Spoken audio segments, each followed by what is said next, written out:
Hollywood, California, Monday, July 5th. The Lux Radio Theater presents Robert Montgomery in Beau Brummel with Madge Evans and an all-star cast.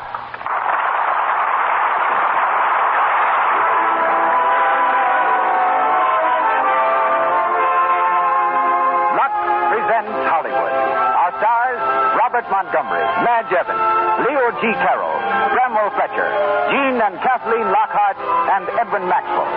As special guests, we have Mrs. Wallace Reed, wife of the late idol of the screen. Mrs. Reed is associate producer of Monogram Studios. Our producer, Cecil B. DeMille. Our conductor, Louis Silvers. This program comes to you through the makers of Lux Toilet Soap as a means of showing you their appreciation of your pronounced preference for this fine soap used by 9 out of 10 screen stars. Here or at home, we extend to you a hearty welcome to the Lux Radio Theater.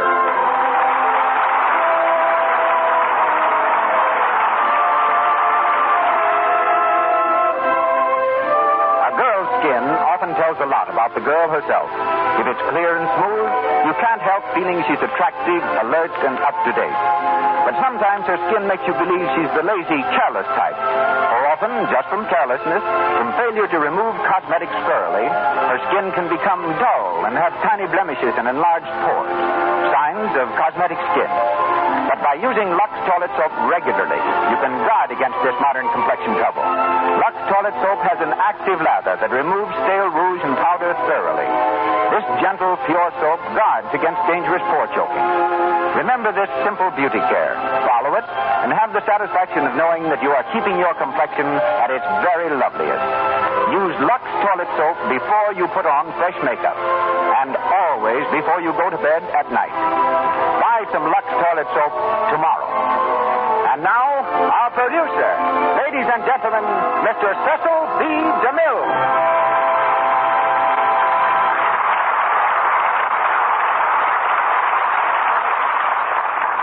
Greetings from Hollywood, ladies and gentlemen.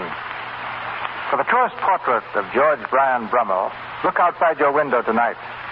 His career, like the Roman candle that flares across the sky, emblazoned the earth for a while in brilliant glory, then dimmed forever and was gone. Born in England, while war was being waged for the independence we celebrate today, Beau Brummel was the sublime dandy of all time. He lived in an age of fashion and super sophistication, cutting his phrases with a tongue as sharp as the shears that styled his elegant attire. Not of noble birth, he cared nothing for those who were. He ruled society with audacity and invincible calm.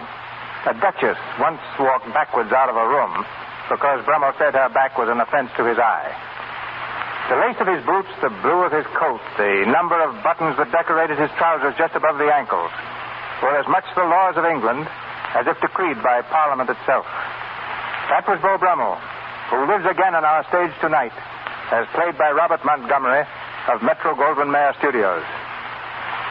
One of the few stars using the name he was born with, Bob's first job was that of an assistant railroad mechanic in charge of tapping wheels. After a spell as a deckhand, he joined the stock company and played 70 different characters in 72 weeks. He's president of the Screen Actors Guild, has ambitions to write, direct, and to see more of his farm in upper New York State. Unsurpassed in devil-may-care roles, Bob's done a turnabout in his current picture, Night Must Fall, delivering one of the year's best serious performances. Love, Live, and Learn is the title of his next film. Playing opposite him tonight in the role of Mariana is Bob's co-worker from MGM, Madge Evans. One of the best reasons why Hollywood is renowned for its beautiful women. An actress since childhood, Madge ranks high on the lists of the screen's most accomplished players. Our all-star cast finds Leo G. Carroll as Brummel's servant, Mortimer. Bramwell Fletcher as Reginald, Jean Lockhart as the Prince, Kathleen Lockhart as Mrs. St. Aubin, and Edwin Maxwell as Mr. Vincent. Somewhere in a distant corner of the South Pacific is Miss Amelia Earhart, who had planned at this moment to be on the stage of the Lux Radio Theater. I know everyone hearing me now joins in our hope that the rescuers of Miss Earhart and her navigator, Fred Noonan, will reach them swiftly and find them safe. I've just spoken with George Palmer Putman, husband of Miss Earhart, in Oakland. Considerably more encouraged than he was yesterday, Mr. Putnam says that after a careful check of all reports, he believes the flyers are on land. He adds that they have adequate supplies, which should last Miss Earhart and Captain Noonan until the arrival of rescue ships or planes.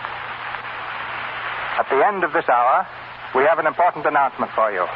But now, on with the play, as the Lux Radio Theater presents Robert Montgomery and Madge Evans in Beau Brummel with an all-star Hollywood cast.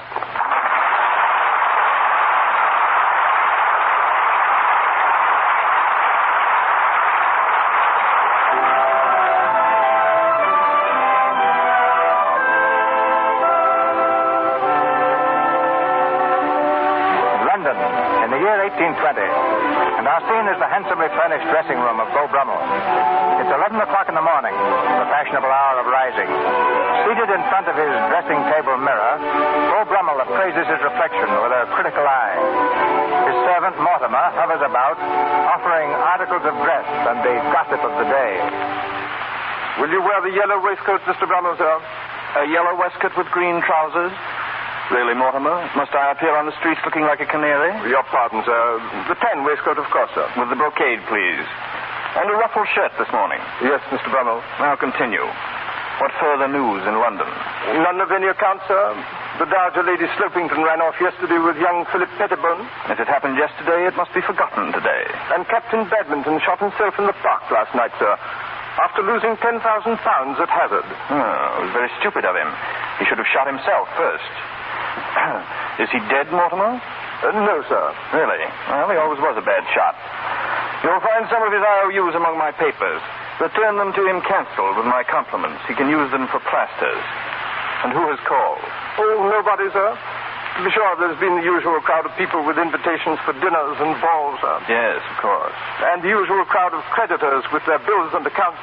I said you were not able to see them because you had spent the evening with the prince, sir. Please, Mortimer, you must be more careful. Tradespeople are apt to look upon dissipation very different to different persons of fashion. You may say what you like about our plump friend, the prince, but handle me a little delicately, please. Your pardon, sir. Will you examine the bills, sir? Certainly not, Mortimer. Hide them away somewhere where I can't see them, and I shall feel as if they've been paid. Mr. Brummel, sir, there's one that came by messenger. A memorandum of your IOU for £1,000. The sum you lost to Lord Gainsbury 3 nights ago at the card table. Ah, the deuce, Mortimer. It must be paid today. It's a debt of honor. How can we get the money? I might try Mr. Abrams again, sir, but he was very difficult the last time. Mr. Brummel, sir, this can't go on much longer. No, I hope not. Everybody's pressing on you, and the only thing that keeps them off at all is your friendship with the prince. And if anything should happen to that... Nothing could happen to that, Mortimer. And if anything did, I should cut the prince and make the old king the fashion.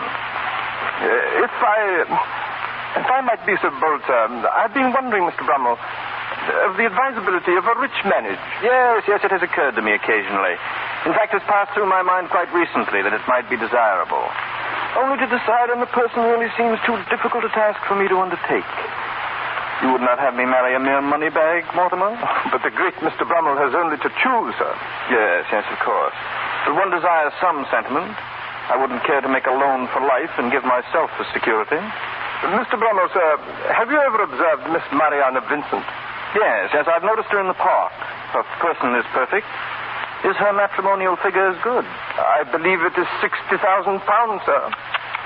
But Mr. Vincent would be ashamed to offer so little to the wife of Mr. Brummel. I should hope so. But if Mrs. St. Aubyn should hear of this... Mrs. St. Aubyn has no claim upon you, sir. Her attraction for you is purely platonic. I've heard you say so. Quite true. And if you could present her to the prince, Mr. Brummel, don't you think a platonic friendship might spring up there? She's ambitious, is Mrs. St. Aubyn, but she's clever. She'd never forgive a slight. Well, we shall see. Mortimer, write a letter to Mr. Vincent. Make my proposal for his daughter's hand. Be mindful of your language and careful to accomplish it in the most elegant manner. And request an immediate reply. Yes, sir. But don't you think... What is it, Simpson? Mr. Brummel's nephew, sir. Mr. Reginald Courtney. Ask him to come in here. Mr. Courtney? Thank you. Good morning, Mortimer. Good morning, Uncle Beau. Reginald, please. You are evidently laboring under the impression that I'm a great distance off. Sorry, sir. Good morning, Reginald. Good morning. I hope you're well, sir. No, I've contracted a cold. I suppose everybody will have colds. You can make anything fashionable, Uncle Beau. Yes. Yes, well, Reginald, I'm delighted to see you. Thank you. The fact is, I've come on rather an important mission. Important? I'm afraid it'll have to wait. What? Till after I've had my chocolate. But, Uncle Beau... To discuss important questions before breakfast, my boy, is savagery in the extreme. Sit down, my boy, sit down. Mortimer, have Simpson put another cup on the tray. Make quite sure. Another cup of chocolate, Mr. Reginald. No, thank you, Mortimer. Mr. Brummel, sir? One, Mortimer. You know I always have only one. Very good, sir. Well, Reginald. May I begin now? Yes, I think so. Well, Uncle Beau, I need your help and your advice. Yes, of course. You haven't got yourself in any difficulties, I hope? No, sir, not exactly. I'm glad. You are the one person in the world, Reginald, for whom I have any real affection. I should hate to see you involved in anything from which I couldn't free you. Well, what is it, Reginald? If you're in debt, I'll give you a letter to Mr. Abrams. If you're in the doldrums, I'll give you one to Mrs. St. Aubin. I'm in neither, Uncle Beau. I'm in love. Yes, that's worse than either. How do you know you are? Why, well, I feel it. I live only when she's present and merely exist when away from her. Reginald, don't talk like a family newspaper. Is your fair one possible? If you mean, is she a gentlewoman? She is, and besides, she's young and beautiful. Yes, of course she would be. But does she return your passion? She loves me, Uncle. Yes, of course she would, but... But her father doesn't. Ah, yes. He's refused to let me see her again. We have to meet secretly. But why? Because he has an eye on a title for her. He's rich enough now, and he's beginning to have social ambitions. That's all he cares about. But she doesn't care about anything. Only me. Reginald, you're more conceited than I am. Impossible, sir. Oh, no, I mean... Never mind. What do you want me to do about your little romance? I want you to help me to win over her father. I could do it, I think, if I were somebody in a social way. And you know everyone, Uncle Beau, all the way up to the prince himself. And the king. My boy, you shall have the girl if I have to plead for you myself. That will hardly be necessary, of course. Come back tomorrow, Reginald, and I shall make you the most talked of, the most socially prominent young gentleman in London. How, sir? How? I shall allow you to be seen with me in public. Uncle Beau! We shall walk together through the park. Yes. And be seen together at the coffee shop for a few minutes. Now, my boy, can anyone possibly do anything more for you? No, Uncle. Oh, yes, Uncle, you can do one more thing. I've left my purse at home. Will you lend me a couple of crowns? Reginald, you know I never use silver. It's dirty and it's heavy. Ask Simpson for a few guineas as you go out. By the way, Reginald, it's just possible that I may enter into the golden bands myself. I am thinking somewhat of a marriage with a certain young lady whose charms, strange to say, very much resemble those you would have described had I permitted you to inflict me. You marry, Uncle? You? You think I'm too old, perhaps? Oh, no, sir. Why, you're hardly over 40, sir. 36. Yes, sir. I'm very serious, Reginald. I think I may marry. Then, Uncle, I'm glad for you. Thank you, Reginald. Right along now. I have an early appointment with our stout Prince Regent. We're going to ride along the mall in his carriage. He thinks that jiggling on the cobblestones may reduce his weight. Good day, sir. And I can't tell you how much I appreciate being seen out with you tomorrow. Reginald, don't bombard me. Oh, good day, Uncle Beau. Good day, Reginald.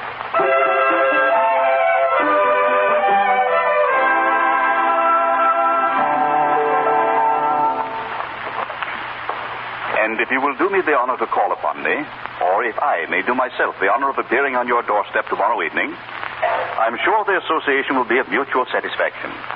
My very kindest greetings to your gracious and charming daughter, Mariana. Signed, your most respectful and most obedient servant, Mr. Beau Brummel. Beau Brummel. You hear, Mariana? I hear, Father. You know what this means, I hope. He wants to ask for your hand. Of course he does. He doesn't say so. But look here. 3 times he mentions your name, asks after your health. There's no doubt of it, Mariana. Mr. Beau Brummel wants to marry you. Yes. Well, you're a cold piece of goods. Am I, Father? Perhaps it doesn't mean as much to me as it does to you. It means a social position in London second to none. That's what it means. Why, I may even be given a title. When you marry Beau Brummel... You mean if I marry Beau Brummel, don't you, Father? What's this? He hasn't asked me yet, and I haven't accepted him. Mariana, are you mad? Am I to work all this time to marry you into a decent name and have it go for nothing? We have a decent name, Father, and an honest name, too. Yes. And with a little luck, the name of Vincent will be known throughout the court. It's known there now, I think. Eh? They can read it on the buttons of their coats. My dear, I am not a tailor. I am a cloth merchant. You seem anxious to forget it these days. I'm not. I've been a cloth merchant all my life, and a good one. Is that a reason why I shouldn't be an earl? An earl? You are aiming high. Well, a knight at least. I don't hesitate to say it. Nor hesitate to use me to get it for you. Now, Mariana, what's come over you? Another girl would jump at the chance to marry Beau Brummel. Another girl may think the title and position are more important than love. Now I see it. That young fool Courtney. He's the one who's turned your head. I really believe you'd marry Reginald Courtney, a fellow without a shilling to his name, and pass up the greatest catch of the day, wouldn't you? Yes, I would. Well, you shan't. Do you understand? You shan't. I've forbidden him the house, and I mean it. Then I'll see him outside of the house. I have been seeing him. Mariana. I told you I would. I should know better than to demand things of you. Now I must ask you not to see Reginald Courtney. I ask you, Mariana. I'm sorry, Father. It's for your own good, child. Believe me, it is. And it's for your own good to consider a proposal from Beau Brummel. He's as penniless as Reginald. You know that. But he has a name. A name. Yes, a name for gambling, a name for philandering, a name for all the petty little vices that a man can have. Well, he won't make it my name. Because I won't have it. I won't marry him. And if he comes tomorrow, I won't even see him. Mariana, come back here. Come. I'm going to my room.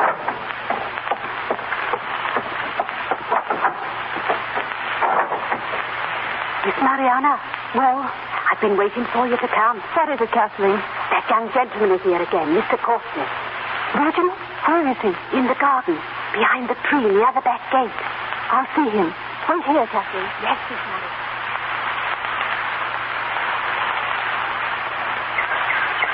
Reginald. Mariana, I thought you'd never get here. I didn't know. Kathleen just told me.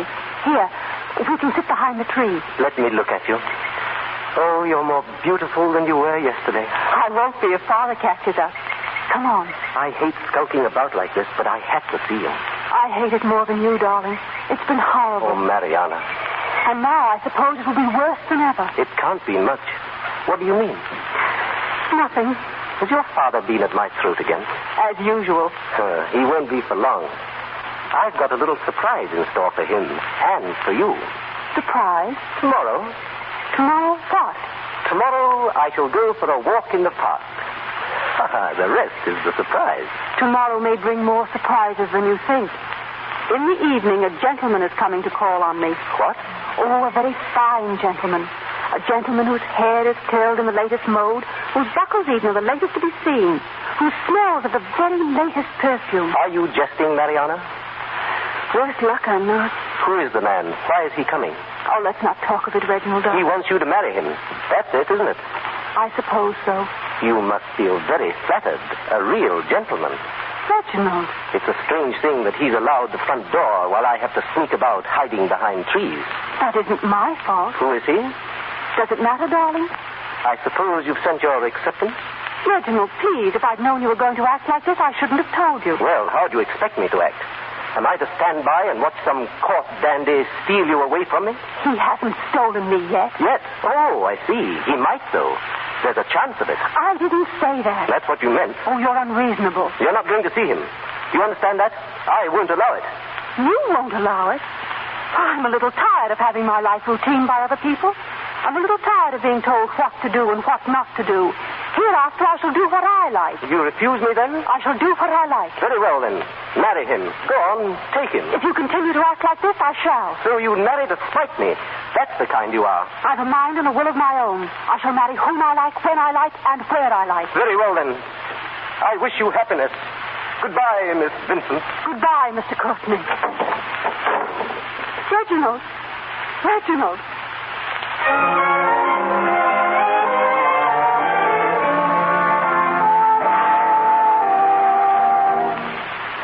This way, Mr. Brummel. This way. I've prepared her for your visit. She knows you're here. Thank you. She's in the drawing room. Mariana? Mariana, my dear. Yes, Father? Allow me to present my daughter, sir. Mr. Beau Brummel, Mariana. Your servant, Miss Vincent? Your servant, sir. Oh, dear me, I just remembered. There was something I had to attend to. You'll excuse me, Mr. Brummel? Yes, of course. Thank you. Thank you. Won't you sit down, sir? Thank you. It was most kind of you to permit this rather informal visit, Miss Vincent. I had a reason, Mr. Brummel. Eh? And so had I. Perhaps you can guess it. Perhaps. I am glad. It will save us no end of tedious conversation. And can you guess my reason? Why, no. Well, I'm glad, too. It must be very disconcerting to have one's thoughts so easily read by a complete stranger. You have a ready wit, Miss Vincent. Thank you. How is it you're not at White's this evening, sir? At the gaming table? I'm tired of the cards, Miss Vincent. They are too fickle. And besides, I am always unlucky. Unlucky at cards, lucky in... Love? Yes. That's why I'm here. Well, what sort of a hand shall I deal you? Yours, I hope. Are diamonds trumps? Oh, no. Hearts. Oh, I'm sorry. I haven't won in the past. Then you deal your cards badly. That is because I have chosen nature, not art, to be my mistress. By my manners, I've a mind to bring Dame Nature into fashion again. Then there's not a woman in London could show her face. But you.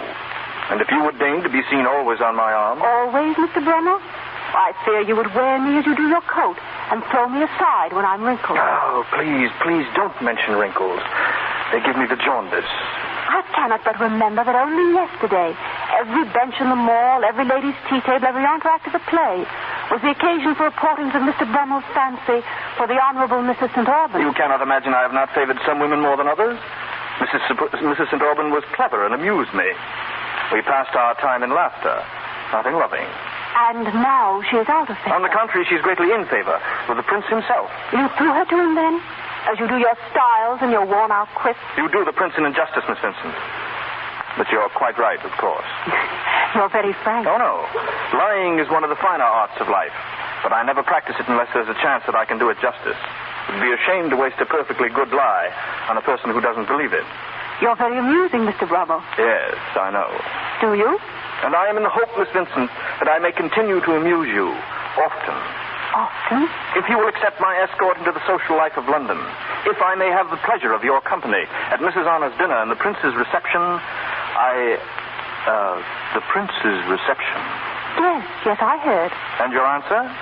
We shall see, Mr. Brummel. Thank you. Your servant, Miss Vincent. Your servant, sir. Your most respectful servant, Miss... Your most respectful servant, Your sir. most ardent servant, Miss... Your servant, sir.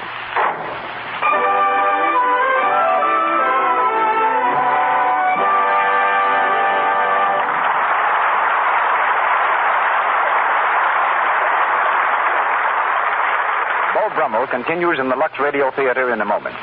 In the meantime, let's imagine we're looking in on Stage B out on the Warner Brothers lot. Since 10 this morning, 64 girls have been rehearsing a tricky new dance routine. It's the last time through now, and the director is watching one girl in particular. Come on! Get your feet up! Come on, Kelly! Watch me and keep time! 1, 2, 1, 2! Now the finish! Right swing, left swing, together! Now, terrible.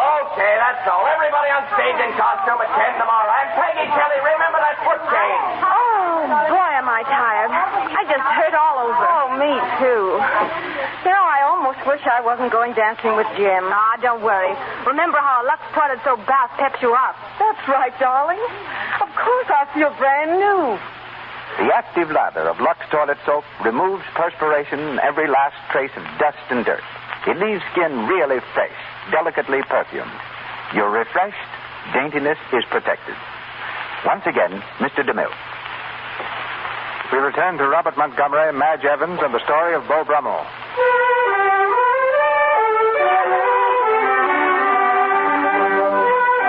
2 weeks have passed. Having received no further word from Reginald, Mariana has permitted Beau Brummel to escort her about London. It's the afternoon of the Prince's reception. Beau Brummel, in his drawing room, entertains the thoroughly jealous Mrs. St. Auburn. You're very kind, Beau. But I don't wish to give up your devotion altogether. Not even for the princes. Take both, Horatia. Mine you will always have. Did you think me blind when you presented the Vincents at Mrs. Honors and at Lady Marley's? I know your purpose. And I know your reason for presenting them at the Prince's this evening. I do no more for the Vincents than I've done for you. It was I who introduced you to the Prince also. Fortunately, he's now very fond of you. Oh, it was not for my sake you introduced me, but for your own. It was a pleasant way to get rid of me. No way with such a destination could possibly be pleasant.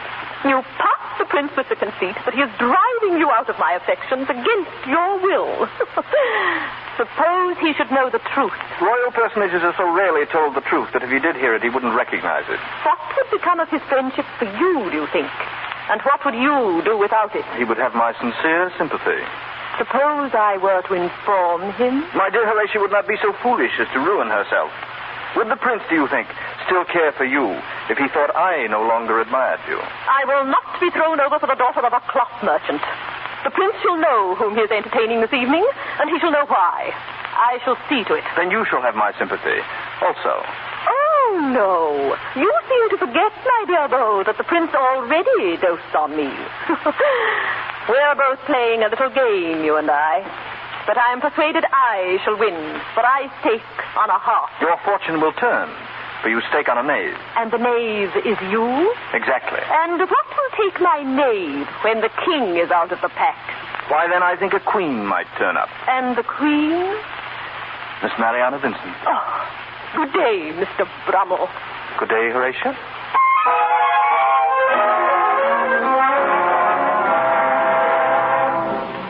And the silver coat, Mortimer. We must be at our best this evening. Quite right, Mr. Brummel. There's no telling what may happen. But I have a feeling, Mortimer, that our troubles are almost over. I hope so, sir. If Mrs. St. Aubyn doesn't cook your goose, sir. Cook my, Mortimer. Oh, forgive me, sir. If Mrs. St. Aubyn is not the cause of an altercation, sir. It's better, Mortimer. Thank you, sir. No, I think Horatia's day is waning and Mariana's reign begins. I shall tell her so this evening. She can't be entirely insensible to my regard, to my love. For strange to say, Mortimer, I begin to think I do love Mariana. Sir? Yes, I believe I do. And I think I love her madly. Yes. Yes, I do. I love madly.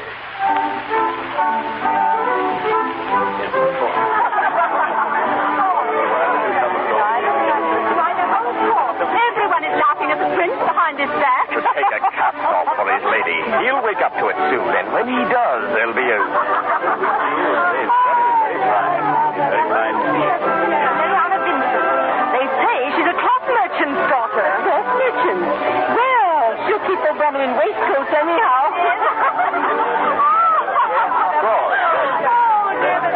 There he is, Beau Brummel, by the garden door with the Prince and the playwright Sheridan. The Prince knew what was going on under his nose. He'd give Sheridan enough for a new play. Make very much difference. What were you saying, Sheridan? I didn't hear you. I was saying, Your Highness, that there seems to be a lamentable lack of scandal and gossip these days. I really don't know what we're coming to, Your Highness. Quite true, Sheridan. The ladies have absolutely nothing to talk about, eh, Beau? Yes, Your Highness. Oh, Sherry, I hear the School for Scandal is to be revived. It returns to us every year like spring and the influenza. Yes. But it won't be played as it used to be. No, I hope not. Good, Beau. Good. As a matter of fact, I'm now writing a new play. Don't put me in, Sherry, or if you do, mind you make me thin. A fat man played me in the pantomime t'other night, and I had him locked up. It was a libel, sir. A gross libel. Your Highness. Oh, my dear Beau. Good evening, Manley. You wish to see me, Manley? I did. My dear Beau, something terrible is happening. Well? Lord Crawlings is cheating at the card table. It is a fact he has cards up his sleeve. What shall I do? Cheating at the card table? Yes, he has cards up his sleeve. Cards up his sleeve? Yes. What shall I do? Well, if he has cards up his sleeve, bet on him. Oh, thank you. Oh, good, Beau. Very good. I must remember that. Oh, I promised the next dance to Mrs. St. Aubyn. I really must go.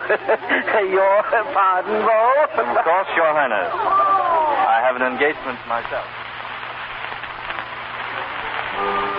Mariana. Mr. Brummel. I've been waiting to find you alone. I saw you come out in the garden. Yes, May I sit down? of course. Mariana, I'd like to speak with you seriously. To what purpose, sir?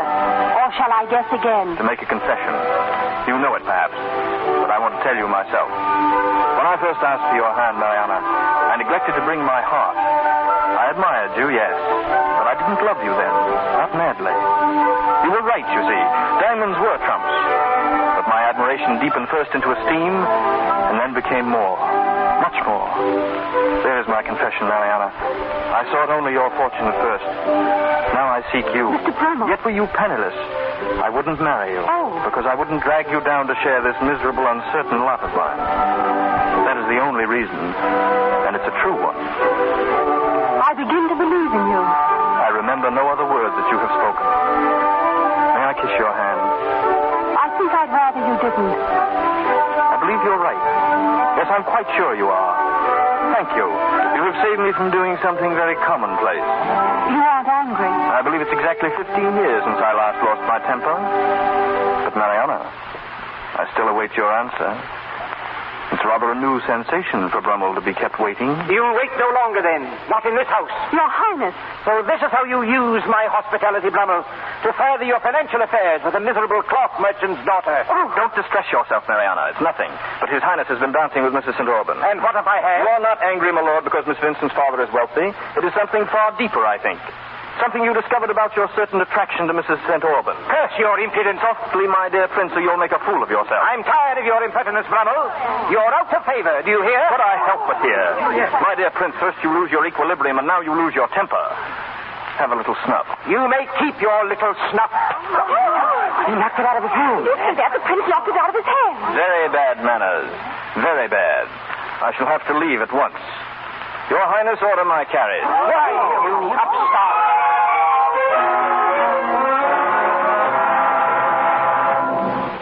I tell you, Mr. Brummel, sir, it's the talk of all London. Yes, my chocolate, please. What is the talk of all London, Mortimer? Your insult to the prince, sir.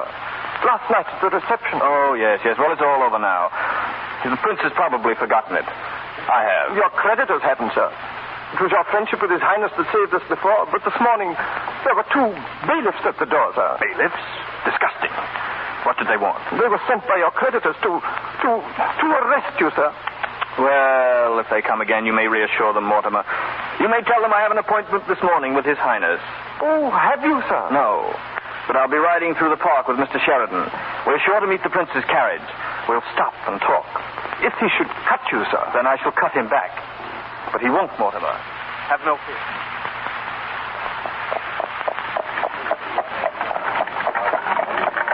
There it is. The prince's carriage. He's coming this way, Beau. Ah, yes, the prince. Dear fellow. He's stopping. Thomas, stop the carriage. Good morning, Your Highness. Good morning, Sherry. I'm delighted to see you. Thank you, Your Highness. Out for a drive, huh? Yes, Mr. Brummel and I. Beautiful day for it. Beautiful. Good day. But, Your Highness, wait. Would you like to drive with me, Sheridan? Come along, then. Come along. Well, why, yes, Your Highness. Thank you. Oh, Sheridan. Yes, Beau? Tell me, Sheridan, who is your fat friend? Why, you... Mr. Brummel. Drive on, please, Thomas.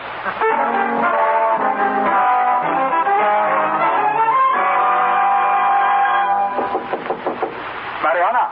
Yes, Father? Mariana, you've heard the news? Yes. Mr. Brummel is a daring man. He cut the prince. Cut him dead, begad. And all for me. For you? Well, wasn't it? Beau Brummel is not the man to stand by and see his future father-in-law insulted. No, begad. He cut the prince last night, and again this morning. For me. I thought he did it partly on my account, Father. Yes, for both of us. But it's you alone who can repay him. I? With the money your dowry will bring him. Oh. With that, he can pay off his creditors and defy the prince. Without it, he's ruined. Ruined, Mariana. The bailiffs are at his door even now, and... Shall we go to him, Mariana?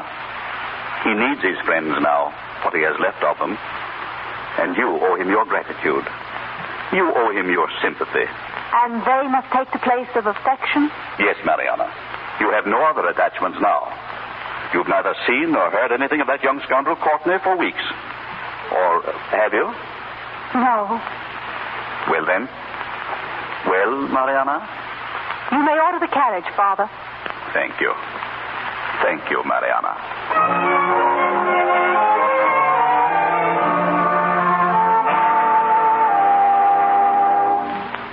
And that is why I've come, Mr. Brummel. Your regard and protection leave me much in your debt. Please, don't let that debt weigh any more heavily on you than do my debts on me. One smile of yours has overpaid me, Mariana. If your creditors were as easily satisfied as you are, I should be prodigal of my smiles. And if your smiles were the coinage, I think I should turn miser. You're not practical. I must make you so. I am your slave, and the chains I wear are no burden. May I indeed hope that you will accept my humble service, that you will be my wife. You have my gratitude and my respect. And may I hope you will learn to love me a little? I hope so. I'll make myself forget. Who is it? Uncle Beau! Reginald! That crowd of men at the door. What is it? Oh, you're staring, Reginald? That's very impolite. Miss Vincent, my nephew, Mr. Courtney. Your nephew? Miss Vincent and I have met, I think. Really? Why didn't you answer my letters? Letters? I received no letters from you. What? I wrote every day from Scotland. Reginald, you... I mean, I begged your forgiveness, laid open my heart to you, and for all my pains received nothing. But I tell you, I had no word. My father must have held them from me. Oh, Reginald, I would have forgiven you. You know I would have forgiven you. You know I would. Mariana... One moment, please. I'm at a slight disadvantage here. Uncle Beau, this is Mariana. Yes, I know. The girl I told you about. The girl I wanted to marry and still do. Reginald, don't. I begin to understand. You love her, Reginald? Yes. You love him, Mariana? Yes, I can see it in your eyes. Well, then, there's nothing to do, of course. But, what? Take care, my boy. No, Reginald, you can't. It's too late. I've already promised. But I release you from that promise. You mean that... Oh, I see. You see very little, Reginald. Well, you can't do this. You know what it means. It means I will see two very young people very happy. Mr. Brummel, sir, Mr. Brummel. Yes, Mortimer. His Majesty's bailiffs, sir. They're at the door. They won't be held off any longer. Softly, Mortimer, softly, always. Bailiffs? Then they're going to... Nothing, my boy, a mere formality. Tedious but necessary. No, I'll speak to my father. He'll help you. I have no claim whatever on Mr. Vincent. Now, Reginald, take her. Wear her very near your heart for my sake. I would stay with you longer, but I fear it's impossible. I happen to have a rather pressing engagement with His Majesty.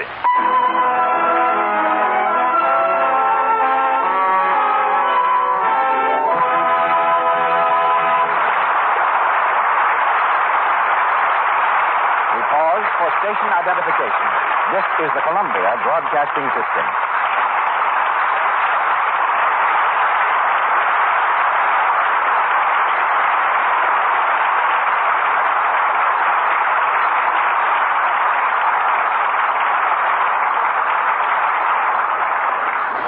Robert Montgomery and Madge Evans resume our play shortly.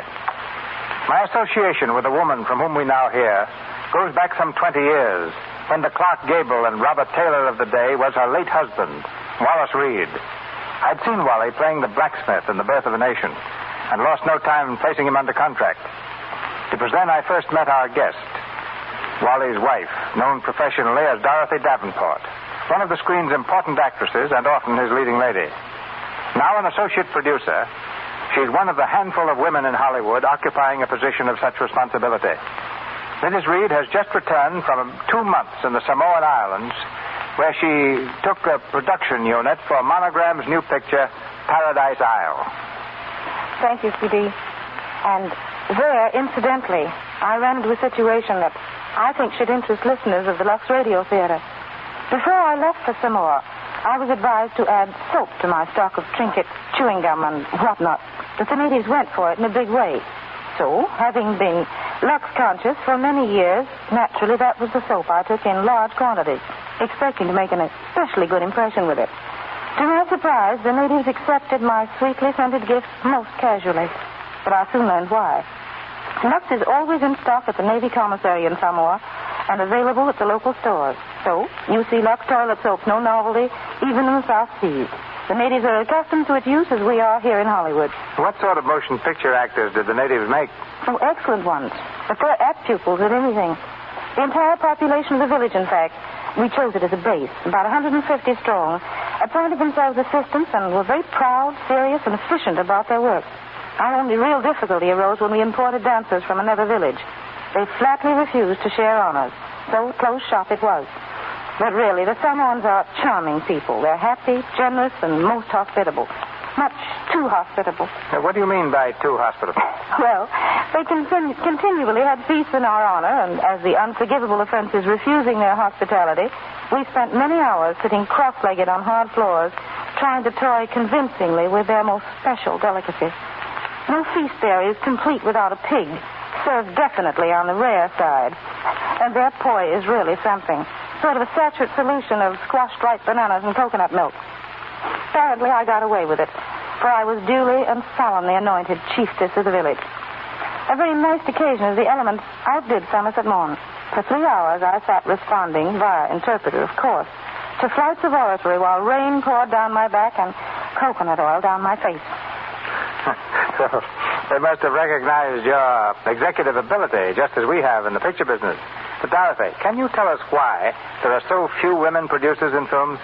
Mainly, I believe, because, well, men have an instinctive and innate resentment against taking orders from women. After all, it's a natural reaction, for women have been on the receiving end since civilization began.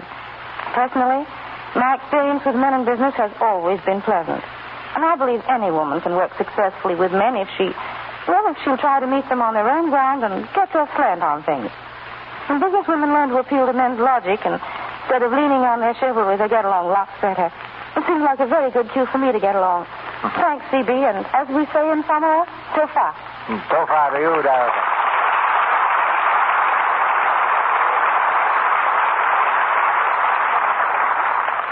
Once more, the story of Beau Brummel, starring Robert Montgomery and Madge Evans.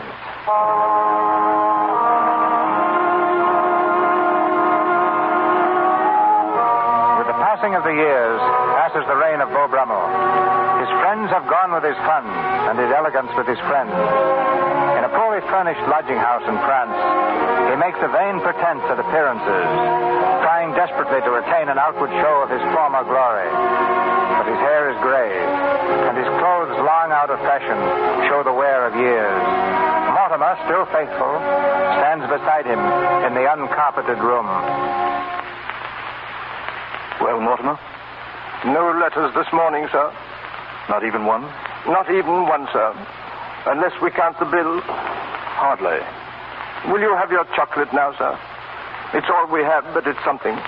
And you've eaten nothing for days, sir. I'm not hungry, Mortimer. Oh, but, sir... I said I am not hungry. Could you make no further loans? No more, sir. I tried everywhere. No one will trust us anymore. Mortimer, what will become of us? Think what the finest gentleman of his time is undergoing. It's enough to drive one mad. Have you nothing more you could sell, sir? My last snuff box.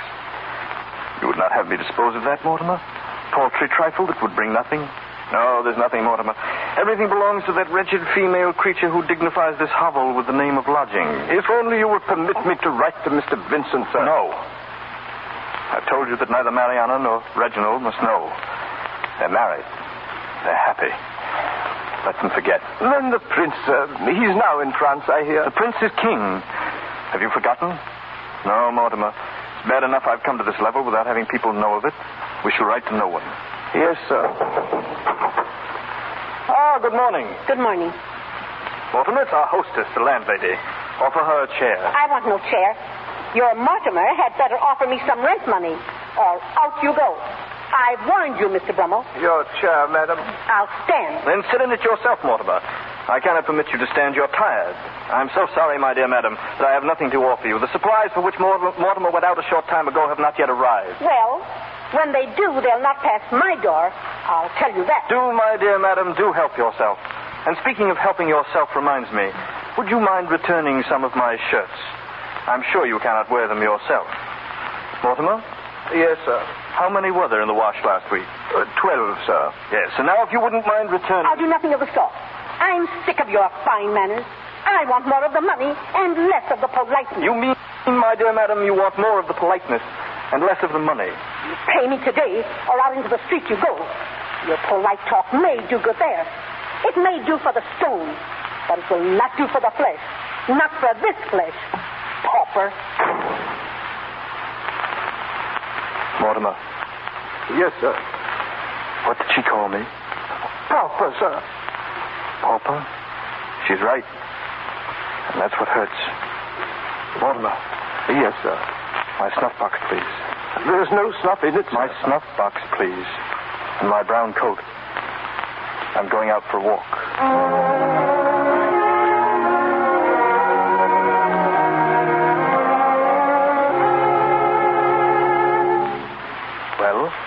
Well, what's it worth? What will you give for it? Snuff boxes are a drug on the market these days. I have 30 of them in my shop now. This one is rather special, of course. They are all of silver? It was given to me by the Prince. Now George IV of England. I dare say that doubles or even triples its value. Monsieur, the donor is no concern of mine. I look only at the silver. This one is good in that respect. Therefore, I can offer you 100 francs. 100? Let me have that snuff box, please. It's worth no more? Let me have it. Well, if you wish. I'm in business, monsieur. I have to eat. Fortunately, sir, I do not. Good day, sir. Good day. Well, sir, any luck, sir? Here. You may carry this home again, Mortimer. He wouldn't buy it, sir. I would not sell it. A paltry 100 francs.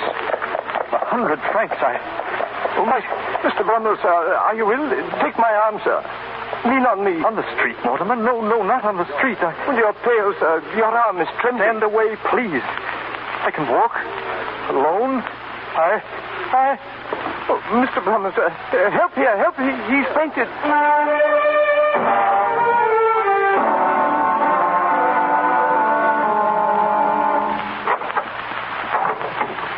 Well, doctor, is he any better, doctor? Very little. He's conscious now, but a little delirious, I think. Does he always ramble on that way about courts and ladies and fashions? At times, yes, sir. He thinks he was once a great gentleman, sir. Pity. There's nothing much more I can do for him. You mean, sir? Yes. I'm sorry. Very sorry. Thank you, sir. If you should want me again, don't hesitate to call. Thank you. Mortimer. Coming, sir. Coming. At once, Mr. Brummel, sir. Yes, sir. Mortimer. That man who was here just now. Mr. Sheridan? Yes, it was, sir. Yes, I thought so. Mortimer, I hear carriage wheels. Someone else is arriving? Carriage wheels? Certainly, Mortimer. How do I look? Oh, very, very well, sir. Am I quite correct, Mortimer? Are there creases in my cravat? I should not wish to make creases the fashion. Oh, Mr. Brummel, sir, you're quite the fashion. Do your post, then, and ask the musicians to play. Please, there are no... Mortimer, is that someone at the door? Yes, sir. Then open it, man, open it. Yes, sir. Excuse me, sir. Mortimer. Oh, Miss Mariana. Where is he, Mortimer? Oh, Mr. Reginald, I'm so glad you could come. I came as soon as we had your letter. Is he still so ill, Mortimer? Oh, very ill, sir, very ill. Why didn't he tell us? Why didn't you let us know sooner? He wouldn't permit it, Miss Mariana. His pride. Take us to him. Yes, sir. But if he acts strangely, sir, please to pay no attention. He's not himself, sir. Good evening. Mr. Brummel, you shouldn't be up, sir. Not up. Not up when I have guests to receive. But who is this? Mr. Brummel. Uncle Beau. Reginald, Mariana. Well, sit down. Some wine, Mortimer. We must celebrate with wine. Wine, sir? Oh, I don't wish any. Nor I, Mortimer. Thank you, sir. Oh? Never mind, then. Mariana, let me look at you. I've never forgotten you, Mariana. Never. I've never forgotten you. Oh, how kind you were. Even in all the rush of my life. And I have been busy entertaining, you know. I've always remembered your pretty little face, my dear. And your laugh. Mr. Brummel, sir, will you sit down here, sir? Thank you. Sit down, Reginald. You must be tired after walking up all those steps. It is high, sir. Yes, but the air is so much purer. I'm expecting guests, Reginald. Mortimer, 2 more for dinner. Yes, Mr. Brummel. Mr. Brummel, you must come away from here, back to England, with us. Come away? But my engagements, my dear, my engagements. Has that bell again? No, don't go. You won't leave me, Mariana? You won't leave me, will you? No, we'll stay just as long as you like. Mortimer? The door. Yes, sir. Your Majesty. Mr. Brummel, please. Who is it, Mortimer? Mr. Brummel, sir. It's His Majesty, the King. Good evening, Beau. Your Majesty. Is it real? Yes, Beau. You must pardon me for not rising. I'm forgetting my manners. Stay seated, Beau. You've hidden from us long enough. If your servant hadn't sent the snuff box to me, I should never have known where you were. The snuff box? Oh, yes. I told you to send it to His Majesty, Mortimer. Why, yes, sir. Oh, of course. I remember now. My dear Beau, we don't mean to lose you again. We stop with you tonight, and tomorrow you dine with us in London. Dine? At what hour? At 8, Your Majesty, at 8. Yes. At 8 o'clock, Beau. 8? Mortimer, have I any other engagement? No, sir. Then I shall have much pleasure, Your Majesty. Mortimer. Yes, sir. Mortimer. Yes, sir. Should anyone call, say I have a rather pressing engagement with His Majesty. Beau. His engagement, sir. With Her Majesty even higher than you, sir. Oh.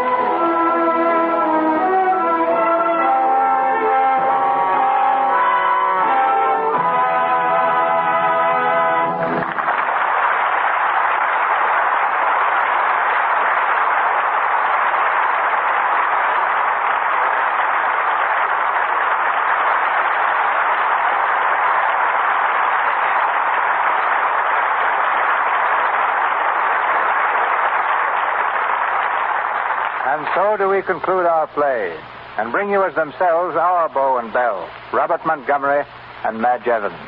I'm grateful, Mr. DeMille, for the chance you gave me tonight to enact the story of one of society's most colorful characters. Beau Brummel brought to a sort of climax a taste for fashion the gentleman had cultivated for centuries, sometimes a most peculiar taste. Back in Queen Elizabeth's time, for instance, it was the gentleman who wore corsets, even Sir Walter Raleigh. And not long after, earrings and spangled garters decorated the nobility. Pirates, too, were the paragon of foppery, decking themselves out in Utrecht velvet and Malines laces. Then I don't think men should say a word about women today who spend a lot of time trying to make themselves look nice. No, I agree, Madge. The danger for a woman is spending too little time on her appearance rather than too much. And that's just as true about complexions as about clothes. Those of us in pictures realize probably better than most people the importance of clear, smooth skin. I'm sure that's the reason for the popularity of Lux toilet soap in Hollywood. We use it because we're just as fussy about complexions as Beau Brummel was about the cut of his waistcoat. It's been my favorite for a good long time. But, Bob, what do you have to say for yourself?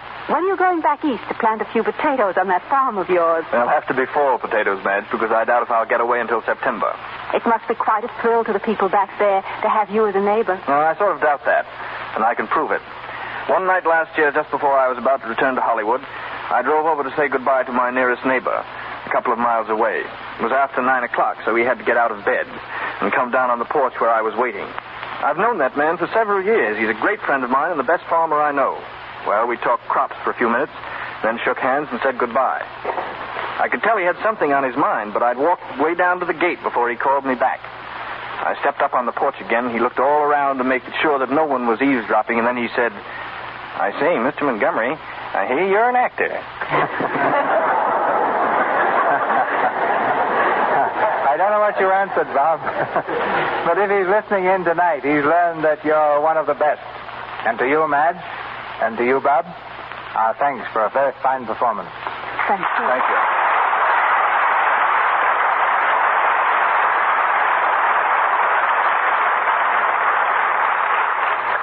Thank you, Robert Montgomery and Madge Evans. This is your announcer, ladies and gentlemen, Melville Ruick. Mr. DeMille returns to the microphone in just a moment. Our cast tonight included Ralph Kellard as Richard Brinsley Sheridan, Doris Lloyd as Kathleen, Lou Merrill as broker, Wallace Roberts as Simpson, Frederick Sewell as Lord Manley, John Lake as the doctor, and Lillian Castle as landlady. Mr. Montgomery and Miss Evans appeared through courtesy of Metro Goldwyn Mayer Studios, Mr. DeMille, Paramount, and Louis Silvers, 20th Century Fox, where he's in charge of music for the new film Wee Willie Winkie. And now, our producer, Cecil B. DeMille. Every week, since October 1934, the play has been the thing in the Lux Radio Theater. With the rise of the curtain each Monday evening, I've hoped that our labors of the week would bring you another hour of glamour and entertainment. In the Lux Radio Theater, 28 men and women work every day of the week. Writers adapt for our stage, the plays that you want to hear. Casting directors comb lists of talent. Securing the stars and supporting cast that will best fit the roles. Rehearsals are scheduled regularly. We work each week, not with the same cast and the same play, but with new people and new vehicles for every Monday night. In the past year alone, 1,072 parts have been enacted in the Lux Radio Theater. 52 plays have been produced. The figures showing the number of listeners to our program during the year are truly amazing. Adding together the audiences of the last 52 weeks, check-ups show that we have had over 600 million listeners. Of course, this huge number is accounted for by the fact that millions of our listeners tune in loyally week after week. We've enjoyed presenting this theater this year of drama over the air tremendously. It's been a year of genuine pleasure to us, as we sincerely hope it has been for you. But frankly, ladies and gentlemen, the staff of our theater is weary. Our sound effect man, always a master of understatement, said, "I do get tired once in a while." Our sponsors, being the kind of generous and cooperative people they are, readily agreed to a vacation period. So it has been decided that while so many of our audience are vacationing, we in the Lux Radio Theater, too, will have a holiday. Therefore, when the curtain rings down tonight, those behind the scenes will lay down their stage braces, and the script book will be closed for 2 months. Mr. Louis Silvers, our musical conductor, will put aside his baton and go as fast as he can to a favorite spot in Mexico. Our technicians, directors, and writers will all seek a change of scene. Personally, I'll remain in Hollywood, where I'm about to begin the filming of my new picture, The Buccaneer. So I hope for a little time at the ranch. Early in August, we all expect to be back in Hollywood making preparations for the new season. Already there are piles of manuscripts and lists of names, many of which we hope to put in lights on the marquee of the Lux Radio Theater beginning September 13th. There are people in Hollywood you want to hear. There are plays you want presented. I also know you'll join me in saying goodbye and good luck to all who've worked with me here in the Lux Radio Theater this season. I don't ask you to think of us during the summer, but I'd like to suggest that in September you be prepared to hear from us again. On the 13th of September, the lights of the Lux Radio Theater will flash on. Our curtain will rise on a new season, and we'll be at work with renewed vigor and purpose at the most pleasant task I know, producing entertainment for you. This is Cecil B. DeMille wishing you a happy summer and saying good night to you from Hollywood.